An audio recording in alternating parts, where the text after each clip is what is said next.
Hello, folks. You may have noticed over the weeks that Archie and I keep on talking about the request to speak system. Say, okay, contact your legislators either by email, by phone, or use the request to speak system. Now, we found out that a lot of people don't actually know what RTS means or request to speak. Right. So I figured we'd take a couple of minutes today and say a little bit about it for those folks that are not familiar with it. In Arizona, what happens is that you, as a citizen of the state, you do have the right to participate in a committee hearing. So when a bill is up for a hearing, you as a citizen of the state, you can go and listen to it and you can speak and let your opinion be known.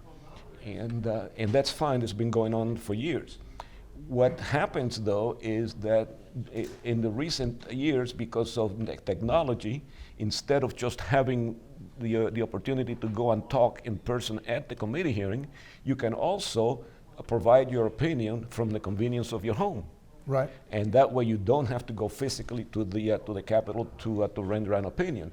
And that's pretty important, not just for Phoenix residents, but really for out of town people. Oh, yes. Can you imagine coming from Lake Havasu, to testify on a bill, and then the bill gets postponed to a different date? Right, yes. And so it is very convenient to do that. So the question is, well, what does it entail and how do you do it? Well, the first thing that has to happen is that you have to be registered, okay? Now, that has to be done in person at the Capitol. It's the only time that you actually have to be in the Capitol to participate in the system. But the good news there is that anybody can register you. So if you have a buddy or a person or an organization in Phoenix that wants to do that, they'll do it for you.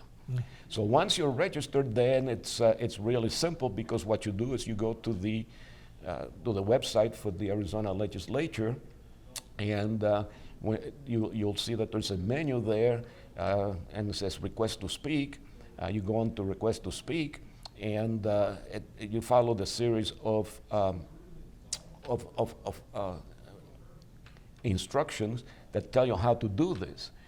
Now, I have actually put up a video where I actually go through the system. I go through the step-by-step part of it, and you actually can see it on the screen. And you can access that by going to my website, and as you can see there on the screen, we have put up the link, and all you have to do is click on use that link, and you'll have a step-by-step way of seeing exactly what happens.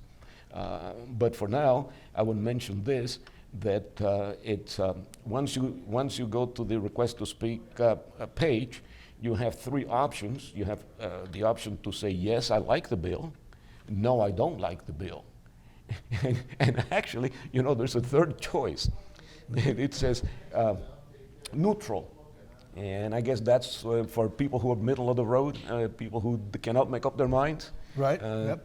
No, not really. The reason why that choice is there is because many people contact or do this, and they are members of some organization, and they want to point out the fact that that organization is taking a neutral stand on their particular bill. So you can do that, give them a yes or no, and then in addition to that, you have a choice of actually requesting to physically speak at the committee hearing. You can still do that. Although most people wouldn't, because the reason they're doing this online is because they don't want to go to the Capitol. Right. So most of the time when you use this, you will be marking, no, I don't wish to speak. And that's pretty much it. Now, the only catch here is that since you are testifying at a committee hearing, there has to be a committee hearing scheduled.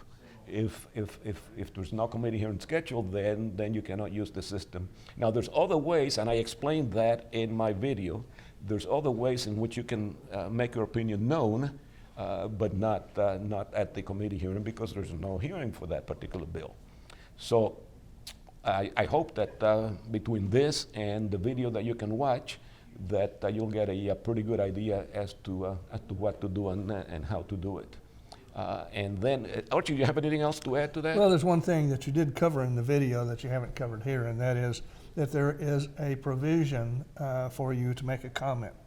You get 100, Correct. 250 characters to make a comment on a particular bill, if that's what you want to do, and you could submit it to them, and then they read it at the hearing. Hopefully they read it. Oh yeah, hopefully they do. No, actually, most of them claim that they do read those comments.